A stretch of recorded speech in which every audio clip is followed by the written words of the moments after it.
अस्सलाम वालेकुम to everyone. पानी हमारी ज़िंदगी है।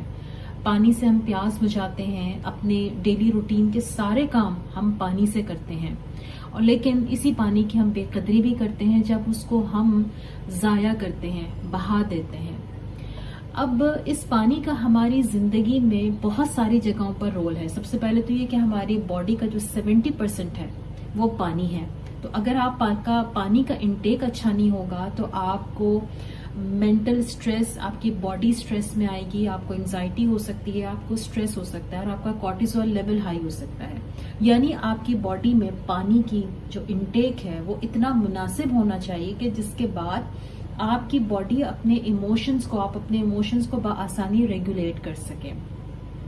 हदीस हमें बताती है कि जब गुस्सा आए तो पानी पी लो, वुजू कर लो, खड़े हो तो बैठ जाओ, बैठे हो तो लेट जाओ।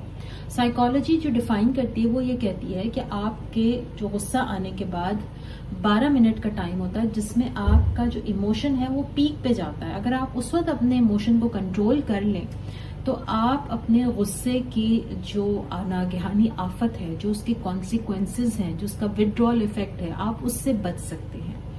अब उससे कैसे बचा जाए? अब अगर हम 12 मिनट का सोचते हैं ना तो हमारा दिमाग हमें एकदम बहुत बड़ी सी कोई चीज दिखाता है जिसको आपने अचीव करना है, जो कि यकीनन उस वक्त आपको बड़ी मुश्किल लगती है।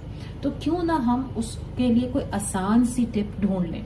आसान सी टिप यह है कि जब आपको गुस्सा आ रहा है तो सबसे पहली बात तो ये कि आप अपनी जगह बदल लें, और जगह बदलने के बाद अगर आप फौरी तौर पर पानी का इस्तेमाल कर लें, यानी आप पानी को या तो पी जाएं या आप वुजू कर लें। और आप वुजू भी करते हुए, वुजू से भी पहले आप अगर अपने मुंह पे पानी के छपके मारें तो वो आपके इमोशंस को रेगुलेट करने में आपको बहुत हेल्प करेगा। एक चीज जो बड़ी जबरदस्त है और जो मैं अक्सर अपने क्लाइंट्स को भी बताती हूँ, जो मैं आज आपसे यहाँ जिक्र कर रही हूँ, वो ये कि अगर आप रोज वाटर का इस्तेमाल करते हैं। रोज वाटर क्या है? उसमें यानी वो भी पानी है और उसमें फ्रेग्रेंस होती है। फ्रेग्रेंस किसकी है? रोज की फ्रेग्रेंस है। अब जब आप उस रोज वाटर को हर दफा अपना मुंह धोने के बाद, हर दफा अपना वुजू करने के बाद, या अगर आपको इस गर्मी में घबराहट हो रही है तो आप जो है वो ये रोज वाटर अगर आप उसको अपने मुंह पे ऐसे करके स्प्रिंकल कर लेते हैं तो उसका फायदा ये होगा कि आपकी ना तो सिर्फ ये कि स्किन केयर होगी, आपकी स्किन बड़ी जबरदस्त हो जाएगी, ये बात मेरी याद रखिए।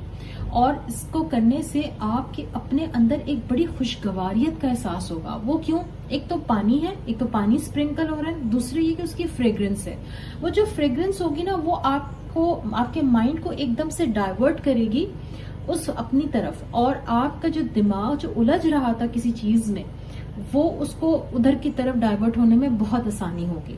अब ऐसा नहीं है कि मैं आपसे ये कह रही हूँ कि आपने ये रोज वाटर जो है ये आपके गुस्से को दूर करने के लिए एक बेहतरीन टिप है, ये आपकी बहुत सारी चीजों को ठीक करने के लिए बेहतरीन टिप है, आपकी स्किन को ठीक करने के लिए है।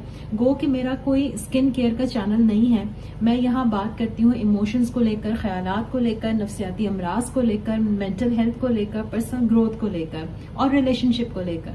मेरा मौजू ये तमाम चीजें होती हैं, लेकिन कुछ चीजें हमारी आउटसाइडर्स में से ऐसी होती हैं कि जिसको अगर हम अपनी जिंदगी में शामिल कर लें तो हमारी मेंटल हेल्थ पर बड़ा जबरदस्त ग्रेट इम्पैक्ट आता है। तो उस ग्रेट इम्पैक्ट को हासिल करने के लिए मैंने आज आपके साथ ये टिप शेयर की है। इन गर्मियों के मौसम में कोशिश कीजिए, वैसे ही गर्मी में सबका दिमाग आउट हो रहा होता है, और अगर आप कहीं धूप में से आए तो भी आप बड़ा ही अपने आप को उलझा हुआ महसूस कर रहे होते हैं। तो धूप में से आते ही कोई ऐसी टिप ना करें, उसका कोई बैड इम्पैक्ट भी आ सकता है। लेकिन कोशिश करें कि अगर आप घर में हैं, अगर आप वुजू करके आ रहे हैं तो अपने चेहरे पे स्प्रिंकल कर लें। अगर आप किसी वक्त अपने अंदर कोई बेचैनी महसूस कर रहे हैं, आप परेशानी फील कर रहे हैं, तो थोड़ा सा उठें, अपनी जगह से उठें, आपने अपने चेहरे पे स्प्रिंकल कर लिया तो इससे क्या होगा कि एक तो आपका माइंड डाइवर्ट होगा, आपको फ्रेशनेस का एहसास होगा और इंशाल्लाह आपके इमोशंस भी रेगुलेट होंगे। Thank you so much.